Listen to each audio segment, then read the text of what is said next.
Raisi wa Urusi Vladimir Putin amesema kuwa mashambulizi yanayofanywa na Ukraine dhidi ya maeneo ya Urusi hayataweza kubadilisha hali ya mapigano katika mstari wa mbele ambako vikosi vya Urusi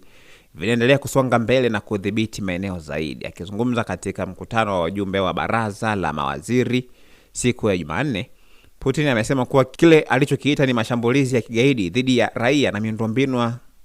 miundombinu ya kiraia hakina uwezo wa kuathiri operesheni za kijeshi ambazo zinaendelea katika maeneo ya mapambano. Kwa mujibu wa Putin, mashambulizi hayo yanajumuisha yale ambayo yalikuwa yamelenga basi lililokuwa limewabeba watoto kutoka Belarus pamoja na mashambulizi dhidi ya bweni la wanafunzi katika eneo la Tarobelsk, ambapo kiongozi huyo pia wa Urusi amedai kuwa matukio hayo hayawezi kuzuia maendeleo ya vikosi vya Urusi ambavyo vinaendelea kudhibiti makazi na maeneo mapya katika uwanja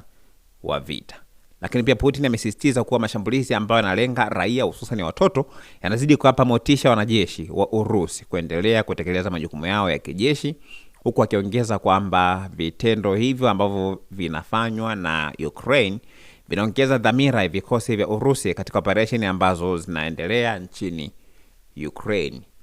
Kauli hiyo pia imekuja wakati ambapo mapigano kati ya Urusi na Ukraine yakiendelea kushika kasi katika maeneo mbalimbali ya mashariki na kusini mwa Ukraine, huku pande zote mbili zikiendelea kurushiana lawama kuhusu mashambulizi dhidi ya raia na miundombinu muhimu. Wakati Urusi ikidai kuwa inaendelea kupata mafanikio katika mstari wa mbele, Ukraine nayo pia imekuwa ikisisitiza kuwa vikosi vyake vinaendelea kupambana ili kulinda maeneo yake na kuzuia mashambulizi dhidi ya Urusi. Vita kati ya mataifa hayo mawili vimeendelea kwa zaidi ya miaka 4 sasa, na bado pia kuna dalili za kupatikana kwa suluhisho la haraka la kumaliza mzozo huo ambao umegharimu maisha ya maelfu ya watu na kusababisha uharibifu mkubwa wa miundombinu. Maoni yako na mtazamo wako ni upi? Usiache kusubscribe channel yetu ya YouTube ambayo inasomeka Dodoma TV.